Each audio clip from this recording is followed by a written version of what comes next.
ഈ 13 എന്ന നമ്പർ വലിയ അശുഭ സൂചനയായിട്ട് കാണാൻ തുടങ്ങിയത് പാശ്ചാത്യ രാജ്യങ്ങളിലാണ്. അത് പല ഹോട്ടലുകളിലും 13 നമ്പർ റൂം കാണില്ല. നമ്മൾ ചെന്നാൽ ചില റൂമുകളിൽ 13 കാണില്ല. ഇത് സാത്താൻ്റെ അക്കമാണ്. സാത്താൻ്റെ അക്കമാണെന്നാണ് പറയുന്നത്. ഇത് എടുത്താൽ എന്തൊക്കെയോ കുഴപ്പങ്ങൾ ഉണ്ടാകും എന്നാണ് പറയുന്നത്. അപ്പോൾ സധൈര്യം നമ്മുടെ ഇടതുമുന്നണിയിൽ ഈ 13 നമ്പർ സ്റ്റേറ്റുകാർ ഏറ്റെടുത്ത ആൾക്കാരുണ്ട്. Thomas Isaac, MA P Prasad.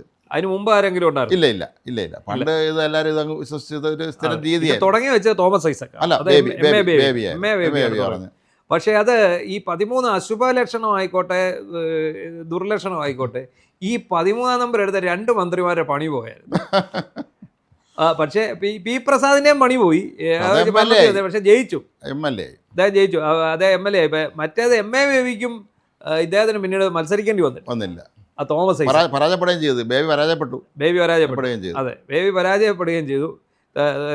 Thomas ഐസക്കിന് മത്സരിക്കാനൊരു seat ലഭിച്ചിട്ടില്ല. ഇപ്പൊ പി പ്രസാദ് ജയിച്ചു, പക്ഷേ മന്ത്രിസ്ഥാനമില്ല. സമാധാനിക്കാം. എന്താണെങ്കിലും ഈ 13 നമ്പർ പേടി UDF തുടരുകയാണ്. അതിന്റെ UDF-കാരെ കുറിച്ച് നമ്മൾ പിന്നെ അത് പറയേണ്ടതില്ല. അവിടെ ദൃഢപ്രതിജ്ഞ എടുത്തവർ വളരെ കുറവാണ്, എല്ലാം ദൈവവിശ്വാസികളാണ്. അതെ, അതുകൊണ്ട് സ്വാഭാവികം ചെകുത്താൻ അവർ പലരും ഭയപ്പെടുന്നുണ്ട്. 13 നമ്പർ സ്റ്റേറ്റുകാർ ആർക്കും വേണ്ട എന്നുള്ള ഒരു നിലയിലേക്ക് എത്തിയിരിക്കുന്നതാണ് നമുക്ക് മനസ്സിലാക്കാൻ കഴിയുന്നത്. അല്ലെ, ദൃഢപ്രതിജ്ഞ എടുത്ത സഗൗരവത്തിലെടുത്ത 2 പേരുണ്ട്. അവരാരെങ്കിലും എടുക്കുമോ? അത് ഒരു കാര്യമുണ്ട്. ഷിബു ബേബി ജോൺ വണ്ടി നമ്പർ അദ്ദേഹം 51, അങ്ങനെ അത് അദ്ദേഹം ഇഷ്ടപ്പെട്ട 71, അങ്ങനെ അതൊരു നമ്പർ അദ്ദേഹം ചോദിച്ചിട്ടുണ്ടായിരുന്നു. 72 എന്തോണം അത് അദ്ദേഹത്തിന് കൊടുത്തെന്ന് തോന്നുന്നു. മറ്റു ചില ആൾക്ക് അവർക്ക് ഓരോ ഇഷ്ടപ്പെട്ട നമ്പറുകൾ കാണും, അവരുടെ ഭാഗ്യ നമ്പറൊന്നും അങ്ങനെ കാണുമായിരിക്കാം. പക്ഷേ 13 ഇപ്പോൾ ആർക്കും വേണ്ടെന്ന് ഉള്ള അവസ്ഥയിലേക്ക് എത്തിക്കൊണ്ടിരിക്കുകയാണ്. ശരിക്കും പറഞ്ഞാൽ ഇത്തരം വിശ്വാസങ്ങൾ ഇത്രയും കാലം മാറി 2000 ആണ്ട് കഴിഞ്ഞ് നമ്മൾ ഈ 2026 ആകുമ്പോഴും നമ്മളിപ്പോഴും നമ്മളത് ആ ലോകത്ത് തന്നെ നിൽക്കുകയാണെന്നുള്ളതാണ്. ഈ വിശ്വാസങ്ങളെ അതൊരു പരിധിവരെ മാത്രമല്ല, ഇനി തീർന്നില്ല, ഇനി വേറൊരു വിഷയം അവിടെ അവശേഷിക്കുന്നുണ്ട്. ഈ മന്ദിരങ്ങളെല്ലാം ഈ റെനോവേറ്റ് ചെയ്യാൻ പോവുകയാണ്. അപ്പോൾ അതിന് ഏറ്റവും അധികം പണം ചിലവാക്കാൻ പോകുന്നത് മൻമോഹൻ ബംഗ്ലാവിനാണ്. രാജ്ഭവൻ്റെ തൊട്ടുപുറത്തുള്ള വലിയ മൻമോഹൻ ബംഗ്ലാവ്. താമസിക്കാൻ അവിടെ 40 ലക്ഷം എന്തോ മുടക്കാൻ നന്നാക്കാൻ പോകുന്നെന്ന് പറയുന്നു. അവിടെ ആയിരിക്കും താമസിക്കുന്നത്. കാരണം ഈ 13 നമ്പറിനെ പോലെ ഒരു പ്രശ്നം ഈ മൻമോഹൻ ബംഗ്ലാവിനുണ്ട്. അവിടെ ചരിത്രം എന്ന് വെച്ചാൽ അവിടെ താമസിച്ചിരുന്നാൽ പിന്നെ അവർ കസേര തെറിക്കും, അല്ലെങ്കിൽ പിന്നെ മന്ത്രിയാ, പിന്നെ ജയിക്കാതെ പോകുന്ന പോയിട്ടുള്ള പണ്ട് കെ കരുണാകരൻ അവിടെ താമസിച്ചിരുന്നു. അടിയന്തരാവസ്ഥ കാലത്ത് അദ്ദേഹം ആഭ്യന്തരമന്ത്രിയായിരുന്നു. അദ്ദേഹത്തിന് പിന്നെ അതേ തുടർന്ന് രാജൻ കേസൊക്കെ വന്ന് അദ്ദേഹത്തിന് ഒരുപാട് കഷ്ടാലങ്ങൾ ഇങ്ങനെ അദ്ദേഹത്തിന് പിന്തുടർന്നു. പിന്നെ അവിടെ 6 മഹാലക്ഷം താമസിച്ചിട്ടുണ്ട്. അദ്ദേഹത്തിന് മന്ത്രിസ്ഥാനം രാജിക്കൊണ്ട് വന്നിട്ടുണ്ട്. പിന്നെ നമ്മൾ ആലോചിക്കുക പലർക്കും സംഭവിച്ചിട്ടുണ്ട് അവിടെ താമസിച്ചത്. പക്ഷേ ടൈം പൂർത്തിയാക്കി തോമസ് ഐസക് താമസിച്ചിരുന്നു, ഒരു കുഴപ്പമില്ല, അദ്ദേഹം ഫുൾ ടൈം പൂർത്തിയാക്കി, ധനകാര്യമന്ത്രി ആയിരുന്നല്ലോ. അതിനുശേഷം പിന്നെ ആരും താമസിച്ചില്ല. കഴിഞ്ഞ തവണ താമസിച്ചത് ആന്റണി രാജു പകുതി മന്ത്രിയായിരുന്നല്ലോ. അതെ, പക്ഷെ പിന്നീട് അദ്ദേഹത്തിന്റെ കോടതി അദ്ദേഹത്തിന് കയറിറങ്ങിയാണ്. അദ്ദേഹത്തിന് MLA സ്ഥാനം പോലും നഷ്ടമായി. അപ്പോൾ അങ്ങനെയുണ്ട്. അപ്പോൾ ഈ കൊടിയേരി താമസിച്ചിട്ടുണ്ട് അവിടെ. കൊടിയേരി താമസിച്ചപ്പോഴാണ് അതിൻ്റെ ഈ ജ്യോത്സ്യം പറഞ്ഞിട്ട് ഇതിൻ്റെ ഗേറ്റ് എൻട്രൻസ് മാറ്റിപ്പണിത്. അത് ശരി. വേറെ ജ്യോത്സ്യന്മാരെ ഇവരൊക്കെ ജ്യോത്സ്യന്മാരെ പറയാനപ്പുറം ഇല്ലല്ലേ സഹകന്മാരൊക്കെ. അത് കൊടിയേരി താമസം വലിയ അതിശയമായിരിക്കും. കൊടിയേരിയുടെ വീട്ടുകാർ ഭയങ്കര ഭക്തരാണ്. അപ്പോൾ അവരെ ജ്യോത്സ്യം വിളിച്ചാൽ പറഞ്ഞ് ഗേറ്റ് മാറ്റാൻ പറഞ്ഞു. അവർ കയ്യച്ചരടുകെട്ടലും ഒക്കെ നടത്തിയവരാണ്. കൊടിയേരിയും വിവാദത്തിൽപ്പെട്ട ആളാണ്. അപ്പോൾ എന്തായാലും അവരൊരു പിന്നെ മതിൽ ഗേറ്റൊക്കെ ഒരുപാട് ലക്ഷക്കണക്കിന് രൂപ ചിലവഴിച്ചാണ് അന്ന് ഗേറ്റൊക്കെ ഇട്ടത്. അപ്പോൾ ഈ മൻമോഹൻ ബംഗ്ലാവ് താമസിക്കുക ഈ കൂട്ടത്തിൽ ആരെങ്കിലും ധൈര്യപ്പെടുമെന്ന് എനിക്ക് സംശയമുണ്ട്. ഇത്രയും ലക്ഷം രൂപ മുടക്കി നന്നാക്കുന്നതിന് മുമ്പ് ഒന്ന് ചോദിക്കണം, നിങ്ങൾ ആരെങ്കിലും ഇവിടെ താമസിക്കുമെന്ന് ചോദിച്ചിട്ടാണ് നന്നാക്കുക. അല്ലെങ്കിൽ 40 ലക്ഷം രൂപ മുടക്കി ഇത് വെറുതെ ഇട്ടിരിക്കാൻ പറ്റും. പഴയ കെട്ടിടമാണ്, രാജാവിൻ്റെ കാലത്ത് ബ്രിട്ടീഷുകാരുടെ കാലത്ത് വെച്ച കെട്ടിടമാണ്. ഇത് പരിരക്ഷിച്ചില്ലെങ്കിൽ നശിച്ചു പോകും. മാത്രമല്ല മൻമോഹൻ ബംഗ്ലാവ് ഗംഭീര ഒരു ബംഗ്ലാവാണ് ശരിക്കും പറഞ്ഞാൽ. അത് ഒറിജിനൽ ബംഗ്ലാവാണ്, പണ്ടത്തെ വലിയ ബംഗ്ലാവാണ്. അതെനിക്ക് തോന്നുന്നത് ഈ ബ്രിട്ടീഷുകാരുടെ കാലത്ത് ഏതോ പ്രധാന പദവി വഹിച്ചിട്ട് ഒരാളുടെ ഔദ്യോഗിക വസതിയായി വെച്ചിരുന്നതാണ്. അത് ഈ മൻമോഹൻ ബംഗ്ലാവ് ഏറ്റവും ലൈംലൈറ്റ് വരുന്നത് കെ കരുണാകരൻ ആഭ്യന്തരമന്ത്രിയായിരുന്ന കാലത്താണ്. അന്ന് എല്ലാ തീരുമാനങ്ങളും എടുക്കുന്നത് ശരിക്കും അടിയന്തരാവസ്ഥ വന്നപ്പം അച്യുതാനന്ദൻ മുഖ്യമന്ത്രി ആണെങ്കിൽ പോലും ഫലത്തിൽ കരുണാകരൻ തന്നെയായിരുന്നു കേരളം ഭരിച്ചിരുന്നത്. മൻമോഹൻ ബംഗ്ലാവ് അന്നൊരു ഏറ്റവും പ്രധാനപ്പെട്ട ശ്രദ്ധാകേന്ദ്രമാണ്. അത് നമ്മൾ റോഡിൽ നമ്മൾ യാത്ര ചെയ്യുമ്പോൾ കാണാം, കവടിയാറിലെ റോഡ് സൈഡിൽ വലിയ പടുകൂറ്റൻ ബംഗ്ലാവ്.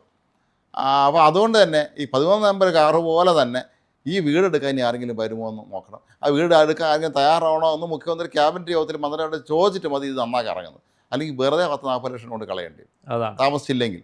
ആരെങ്കിലും ധൈര്യം വന്ന് ശരി അവിടെ താമസിച്ചോളാം എന്ന് പറഞ്ഞാൽ ഓക്കെ. ഈ വീടിനെ കുറിച്ച് ഇങ്ങനെ അന്ധവിശ്വാസമുണ്ട്. അത് ഈ അപശകുനങ്ങൾ, ഈ അന്ധവിശ്വാസങ്ങൾ സംബന്ധിച്ചൊരു കഥയുണ്ടല്ലോ. ഈ കഥയിൽ നമുക്കാണെങ്കിൽ ഇപ്പോൾ എത്ര വലിയ അവിശ്വാസിയാണെന്ന് വിചാരിക്കും, നമ്മൾ ഈ അങ്ങോട്ട് കയറി കഴിയുമ്പോൾ നമുക്കൊരു ആശങ്ക വരും. അതെ, അത് സ്വാഭാവികമാണ്. ഇപ്പം ഞാനൊരു അവിശ്വാസിയാണ്. അപ്പം ഞാനിപ്പോൾ ഒറ്റയ്ക്ക് ഒരു വീട്ടിലേക്ക് കയറി ചെല്ലുകയാണ്. അപ്പോൾ നമ്മുടെ ഉള്ളിലറിയാം നമുക്ക് ഈ വീട്ടിൽ പ്രേതമോ ഭൂതമോ ഒന്നും ഉണ്ടാകാൻ സാധ്യത. പക്ഷേ എങ്കിൽ പോലും പെട്ടെന്ന് നമ്മൾ തിരിഞ്ഞു നോക്കുമ്പോൾ എന്തൊരു നിഴലോ എന്തൊരു കാര്യം കണ്ടാൽ നമ്മൾ ഭയക്കും, ഉറപ്പായിട്ട് ഭയക്കും. കാരണം അത് നമ്മളുടെ ഉപബോധ മനസ്സിൽ ആ ഭയം നിലനിൽക്കും. അതുകൊണ്ടാണ് ഇത് ആരും എടുക്കാത്തത്. ഇപ്പം ഈ പറയുന്ന തോമസ് ഐസക് ആണെങ്കിലും ഈ ബേബി ആണെങ്കിലും ഈ ഒരു മൂച്ചിന് കയറിയായിരിക്കും ഇത് എടുത്തിരിക്കുന്നത്. പക്ഷെ അവരുടെ ഉള്ളിലൊരു ഭീതി ഉണ്ടാകാതിരുന്നു കൂടായികയില്ല, ഉണ്ടായിരിക്കാം. ചിലപ്പോൾ രഹസ്യമായിട്ട് അവനവൻ്റെ വിശ്വാസം അനുസരിച്ചുള്ള വല്ല പൂജയോ പ്രാർത്ഥനയൊക്കെ നടത്തുന്നുണ്ടായിരിക്കും, നമ്മൾ അറിയില്ലല്ലോ. അപ്പോൾ പുറത്ത് നോക്കുമ്പോൾ അവൻ ധൈര്യശാലി, അവൻ ഈ പിന്നെ എന്താ പറയുന്നത് ഈ കീഴ്വഴക്കത്തെ വെല്ലുവിളിച്ച് ഈ ചട്ടങ്ങൾക്ക് കാറ്റിൽ പറത്തി മുന്നിലേക്ക് പോകുന്നു, പരമ്പരാഗത വിശ്വാസങ്ങളെല്ലാം അട്ടിപ്പറിച്ച് മുന്നോട്ട് പോകുന്നു എന്ന് പറയുന്ന ഒരു രീതി. എന്താണെങ്കിലും ശരി, ഈ 13 മൻമോഹൻ ബംഗ്ലാവും ഒക്കെ വെറും വിശ്വാസങ്ങൾ മാത്രമായി അവശേഷിക്കുകയാണ്. അല്ല, അതിനെ മറികടക്കണം നമ്മൾ. അങ്ങനെയൊന്നും കാണില്ല, അന്ന് വിശ്വസിച്ചുകൊണ്ട് തന്നെ അങ്ങോട്ട് പോകണം. പിന്നെ എല്ലാവരുടെയും ജീവിതത്തിൽ ഉയർച്ചയും താഴ്ചയും അപകടങ്ങളും ദുരന്തമൊക്കെ നമ്മൾ അല്ലാതെ വീട്ടിൽ താമസത്തിലൊക്കെ സംഭവിക്കുക എല്ലാവർക്കും. അതെ, അങ്ങനെ നമ്മൾ ചിന്തിക്കാറില്ല പലപ്പോഴും. ഈ ഒരു ചെറിയ അളവിലാണ് ഒരു മനുഷ്യനോട് ലോനപ്പ നമ്പാടെ വീട്ടിൽ താമസിച്ചിട്ടുണ്ട്, മന്ത്രിയായിരുന്നപ്പോൾ മൻമോഹൻ ബംഗ്ലാവിൽ. അങ്ങനെ ഭവന നിർമ്മാണ വകുപ്പ് മന്ത്രിയായിരുന്നു. 87 87 മന്ത്രിസഭ കാലത്ത്. അദ്ദേഹം പിന്നീട് MBA ഒക്കെ ആയി. നമ്മുടെ അങ്ങനെയൊക്കെ കിട്ടി. അദ്ദേഹത്തിന് പിന്നെ എല്ലാത്തിനും ഒരു തമാശയായിട്ട് കാണുന്ന ആളാണ്. ഇത്രയും ഹാസ്യാത്മകമായിട്ട് സംസാരിക്കുന്ന ഒരു മനുഷ്യൻ. സിദ്ദിഖാജിയും പുള്ളിയൊക്കെ ആയിരുന്നു. അതെ. ഈ ലാൽ സലാം എന്ന് പറഞ്ഞ സിനിമയിൽ നടൻ മുരളിയുടെ പിന്നെ ഔദ്യോഗിക വസ്തുത കാണിക്കുന്ന മൻമോഹൻ ബംഗ്ലാവാണ്. അങ്ങനെയുണ്ട് ആ സിനിമയിൽ. ആ അവസരത്തിന് ബോഡി കൊണ്ടുപോകുന്ന ഇതൊക്കെ ഷൂട്ടിങ്ങിന് വിട്ടുകൊടുത്തല്ലേ? ഷൂട്ടിങ്ങിന് കൊടുത്തന്ന് അന്ന് അന്ന് എനിക്കൊന്നും അന്ന് മന്ത്രിമാർ താമസിക്കാതിരുന്നാണോ എന്ന് സംശയമുണ്ട്. അവിടെ ഷൂട്ട് ചെയ്ത് അവിടെയാണ് ഷൂട്ട് ചെയ്തത്. സിനിമയിലും വന്നതാണ്, ഒരുപാട് സിനിമയിൽ വന്നതാണ്. ആ സിനിമയ്ക്ക് ഒന്നും അവാർഡൊന്നും സംഭവിച്ചില്ല. സിനിമ സൂപ്പർ ഹിറ്റ് ഇന്നും നമ്മളെല്ലാവരും ഓർക്കുന്നൊരു സിനിമ. അത് കാലാതിവർത്തിയായ അവനല്ലാതെ അത് വളരെ ഇവർ ആത്മകഥയുമായി അങ്ങനെ കരുതുക, അവിടെ കയറി താമസിക്കുക, അത്രയേ ഉള്ളൂ. അതല്ലെങ്കിൽ വെറുതെ പൈസ കൊണ്ട് കളയുന്ന അവസ്ഥയിലേക്ക് എത്തും. നമ്മളെ കൊടുക്കുന്ന നമ്മളെ നികുതി പണം കൊണ്ട് ഈ വെറുതെ കെട്ടിടം ഇത്രയും രൂപ മുടക്കി മെയിൻ്റനൻസ് ചെയ്തിട്ട് വെറുതെ കാര്യമില്ല. അല്ല, ഈ 13-ാം നമ്പർ കാറിൽ ഈ 3 മന്ത്രിമാർ സഞ്ചരിച്ച അവർക്കാർക്ക് ഒരു കുഴപ്പവും സംഭവിച്ചില്ല. ഇപ്പം പി പ്രസാദ് ആണെങ്കിലും തോമസ് ഐസക് ആണെങ്കിലും ഈ പറയുന്ന MA ബേബി ആണെങ്കിലും ദേശീയ ജനറൽ സെക്രട്ടറി CPM-ന്റെ പിന്നെ അവര് അടുത്ത ടൈമിൽ മന്ത്രിമാരായിട്ടില്ല എന്നുള്ളതേ ഉള്ളൂ. അല്ലാതെ അവർക്ക് വേറെ പ്രശ്നങ്ങളൊന്നും ഉണ്ടല്ലോ. ഇനി 13 വേറും അക്കം മാത്രമാണ്.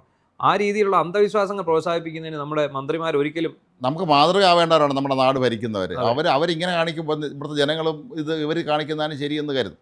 അതാണ് എൻ്റെ പ്രശ്നം. ഇപ്പം നമ്മൾ എന്തൊക്കെ വാചകം അടിച്ചാലും 13-ാം നമ്പർ കാർ എടുക്കാൻ ഒരാളും വരുന്ന ലക്ഷണം കാണുന്നില്ല. മൻമോഹൻ ബംഗ്ലാവ് ആരെങ്കിലും എടുത്തേക്കുമായിരിക്കും, പക്ഷേ 13-ാം നമ്പർ കാർ ആരും എടുക്കുന്ന സാധ്യത കാണുന്നില്ല.